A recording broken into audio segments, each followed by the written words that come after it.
Hello, I'm Chief Security Officer Fred Burton, and this podcast is brought to you by Stratfor, the world's leading geopolitical intelligence platform. To learn more about Stratfor Worldview, Threat Lens, or Stratfor's custom advisory services, visit us at stratfor.com.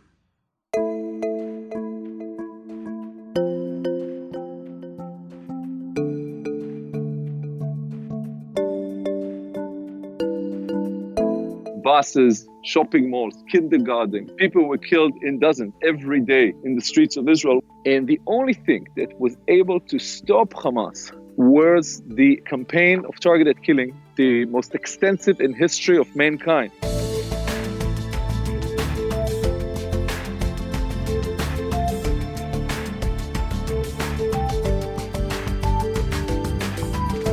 Welcome to the Stratfor Podcast, focused on geopolitics and world affairs from Stratfor.com. I'm your host, Ben Sheen. In this episode of the podcast, we discuss what's being described as the first definitive history of the Mossad, Shin Bet, and the Israeli Defense Forces targeted killing programs, with New York Times bestselling author Dr. Ronen Bergman. Stratfor Chief Security Officer Fred Burton sits down with Bergman to discuss his latest book, Rise and Kill First: The Secret History of Israel's Targeted Assassinations.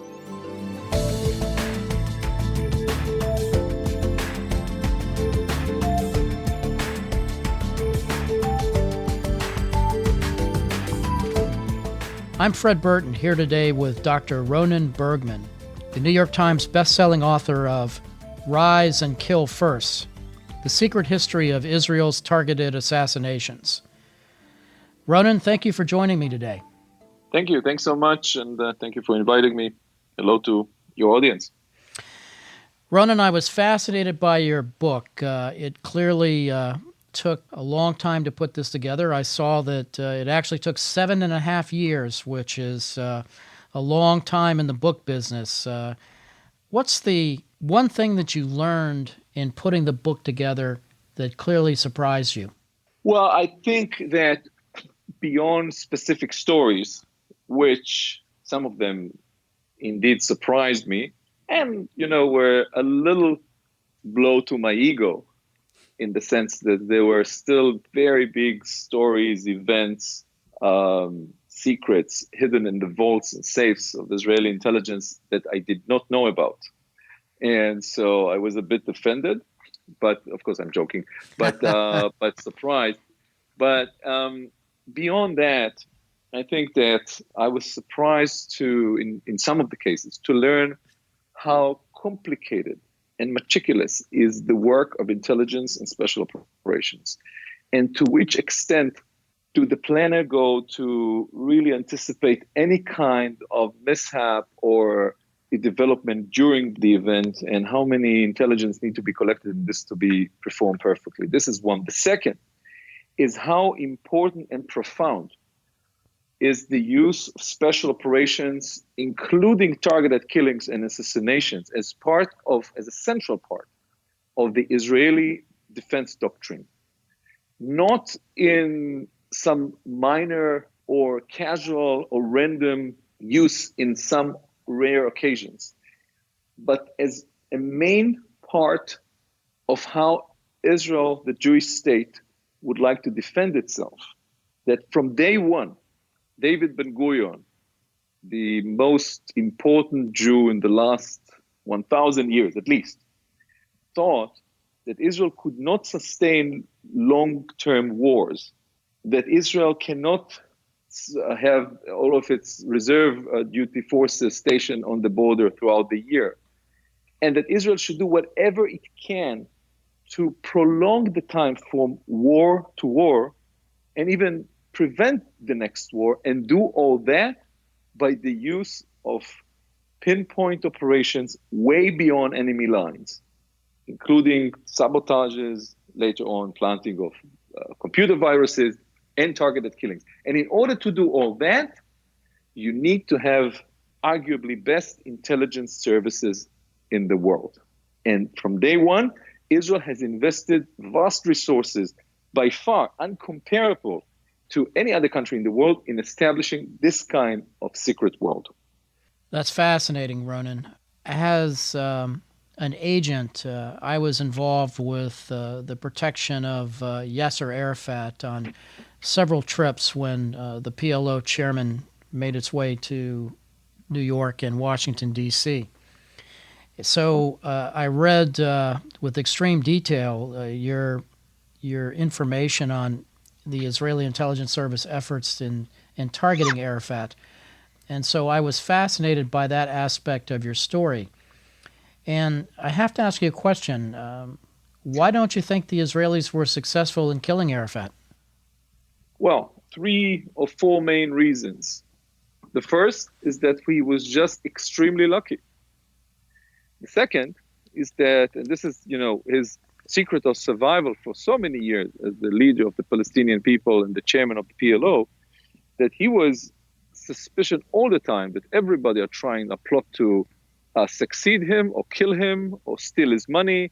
And he was using all sorts of disinformation and manipulation in order to make sure that nobody really knows what are her plans, including his whereabouts. The third reason is that in some parts of history, since he became a prime target in 1965, 66, until his demise in 2004, his mysterious demise, I might add, he was taken off the list of the targeted killing priorities because usually it was the Mossad who thought that Arafat became a political leader, not just a guerrilla or terrorist leader, and in that sense, he should not be killed. The fourth reason is by far the most interesting one. And may I quote Uzi Dayan, the nephew of Moshe Dayan, who in later years became the deputy chief of staff and the national security advisor in Israel. But in 1982, he was commanding a special secret task force of commandos called Saltfish that was stationed inside Beirut, that was at that time under Israeli siege, in order to trace down Yasser Arafat, who was nicknamed the head of the fish, and kill him. And when recalling that time, Uzi Dayan said, Arafat is alive thanks to his luck and me, meaning thanks to Uzi Dayan.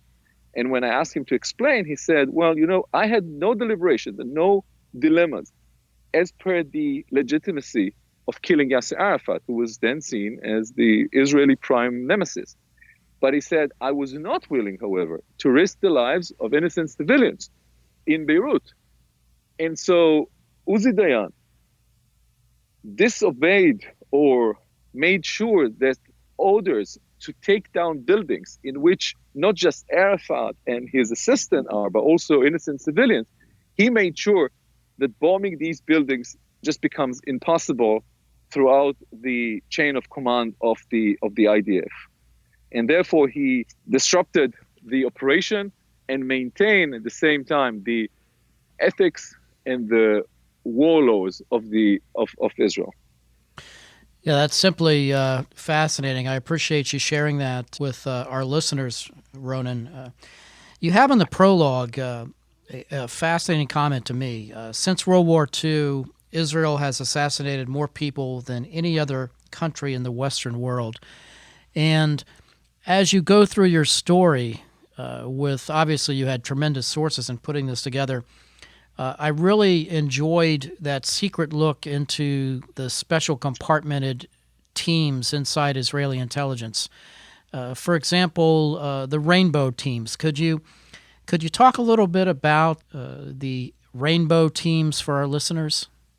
Maybe in a broader perspective, let me say and explain that the world of Israeli intelligence, although you know this better than me, but we should emphasize that the world of intelligence and special operations, the real world, is like James Bond, but exactly the opposite. Meaning James Bond, 007, is a one-man crew. He comes to the office of M, the chief of the MI6. He explains, he does the analysis of information.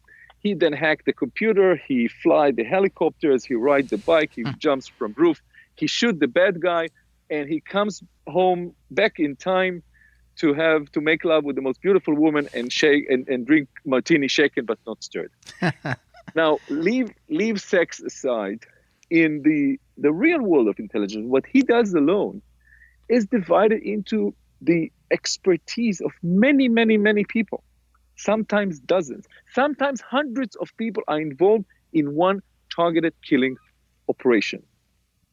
And in that world of expertise, Mossad back in the 60s took the operational teams that specialized in working against Russian espionage in Israel and stationed some of them in Europe and worldwide. And they have become one of the leading teams, codename Rainbow, in following people, stationing wiretap, breaking into houses, break safes, break locks, preparing the intelligence to targeted killing and participate in these operations, while the actual assassins, usually the actual operative who pulled the trigger, come from a different team called Bayonet, which their specialty is only the actual, that very small part of coming and pulling the trigger or detonating the remote bomb. And that team, these, the few of rainbow teams spread all over the world, they are arguably the best of this expertise in how to follow up someone, break into his home, break into his office, break a safe. They can overpower most of the locks in the world and follow up someone throughout a long journey, whatever sort of vehicle he's using. And by the way, sorry for interrupting, by the way, these teams are the first one, I think, in the history of intelligence that had equal numbers of men and women with equal partnership and equal responsibility. Some of them are commanded by women. We'll get back to the conversation with Stratfor's Fred Burton and author Ronen Bergman in just one moment. But if you're interested in reading his book, Rise and Kill First, The Secret History of Israel's Targeted Assassinations, we'll include a link in the show notes. And if you'd like to read more about Fred Burton's experiences during his career with the US State Department's Diplomatic Security Service, you can find his reflections collected as a series on Stratfor Worldview called Lessons from Old Case Files. We'll include a link there as well. And if you're not already a Stratfor Worldview member, you can learn more about individual, team, and enterprise access at worldview.stratfor.com/subscribe. Now to part 2 of our conversation about the history of Israel's targeted assassination programs with Stratfor's Fred Burton and Dr. Ronen Bergman.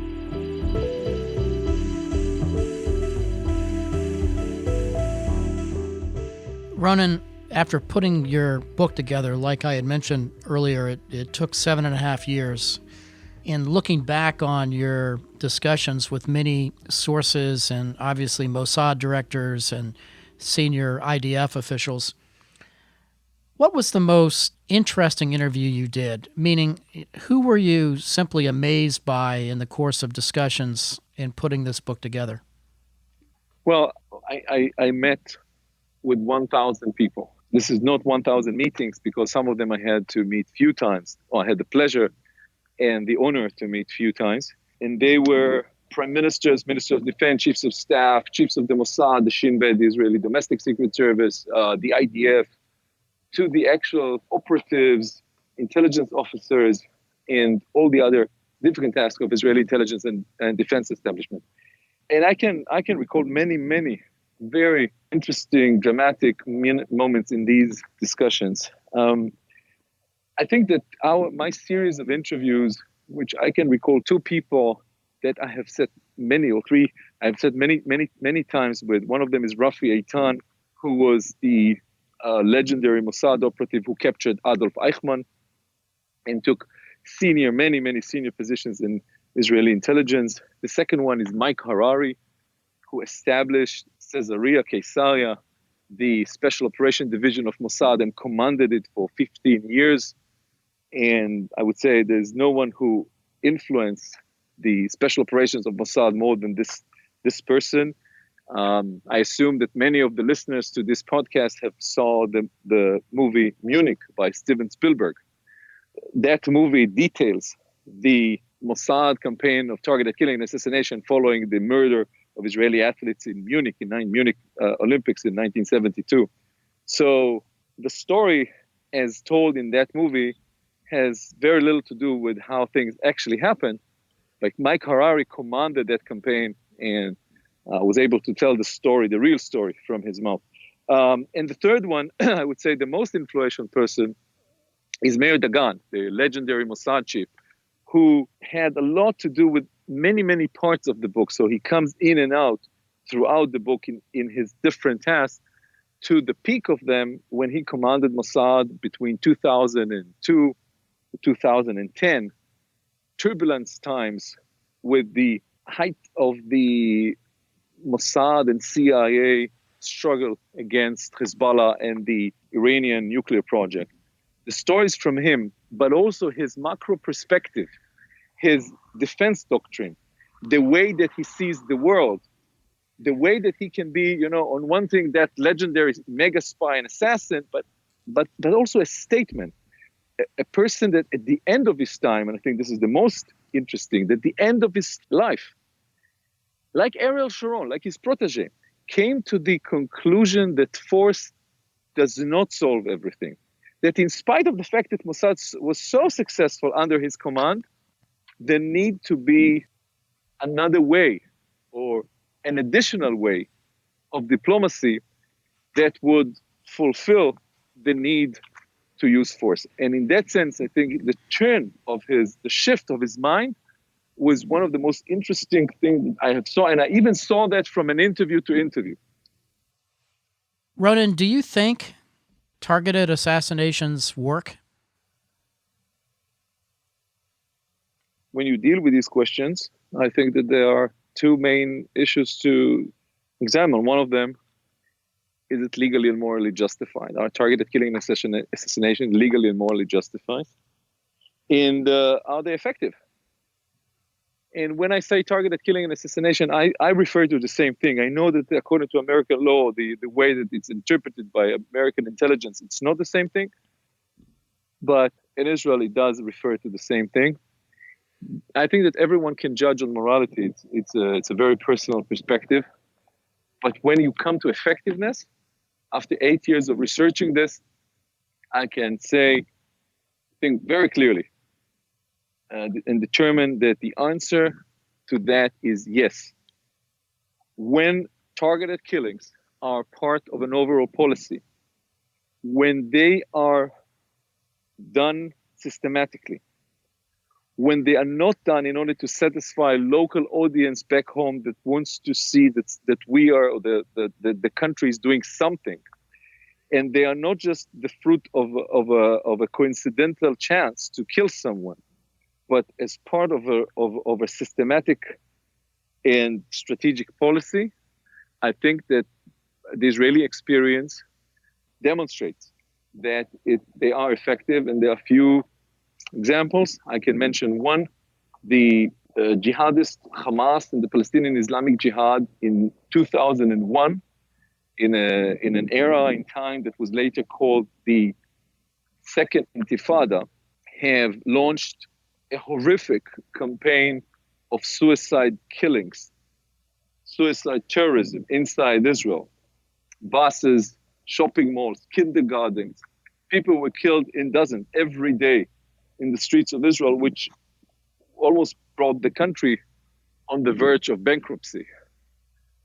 And the only thing that was able to stop Hamas from sending these suicide perpetrators was the campaign of targeted killing, the most extensive in history of mankind, that Israel launched in return.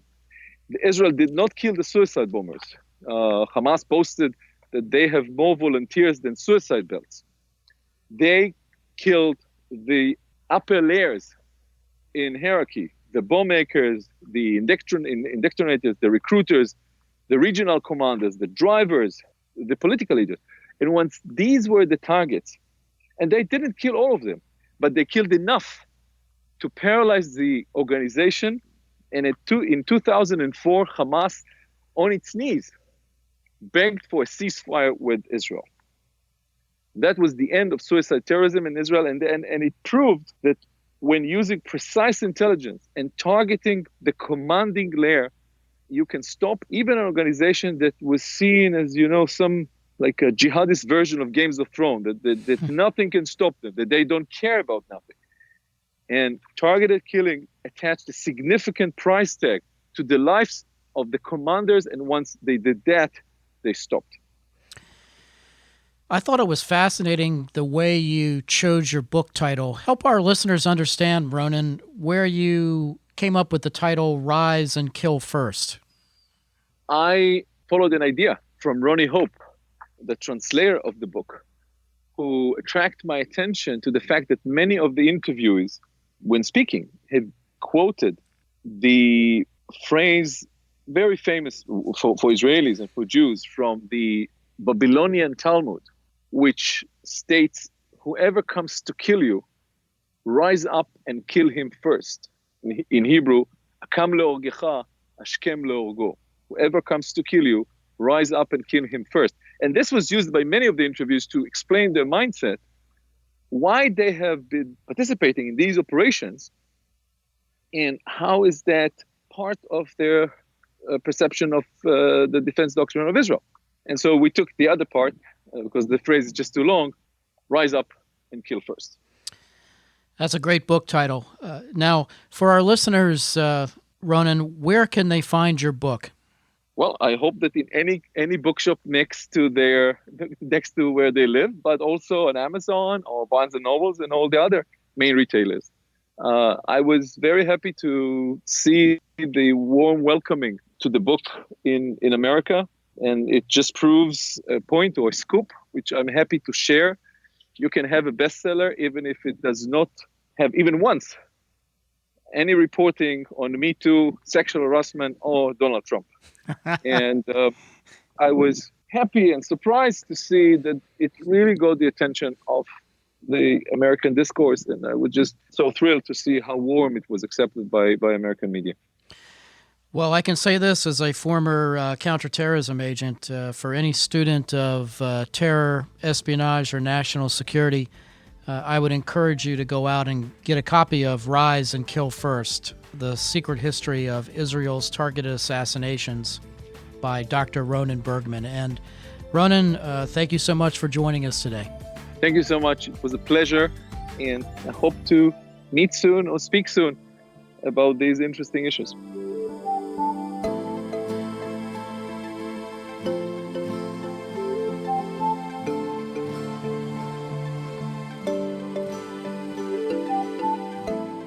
And that concludes this episode of the Stratfor Podcast. Again, if you'd like to read Dr. Bergman's book, Rise and Kill First, you'll find a link in the show notes, along with a link to Fred Burton's reflections and other interviews. You can also find a complete interactive transcript of this conversation on our podcast page. That's at worldview.stratfor.com/media/podcasts. And Worldview members can contribute to this conversation and engage with Stratfor's analysts, editors, and contributors in our members-only forum. And if you have an idea for a future episode of the podcast, or simply you'd just like to share your thoughts on the topic, send us an email at podcast@stratfor.com. We really appreciate your feedback. And for more geopolitical intelligence, analysis, and forecasting that reveal the underlying significance and future implications of emerging world events, follow us on Twitter @Stratfor.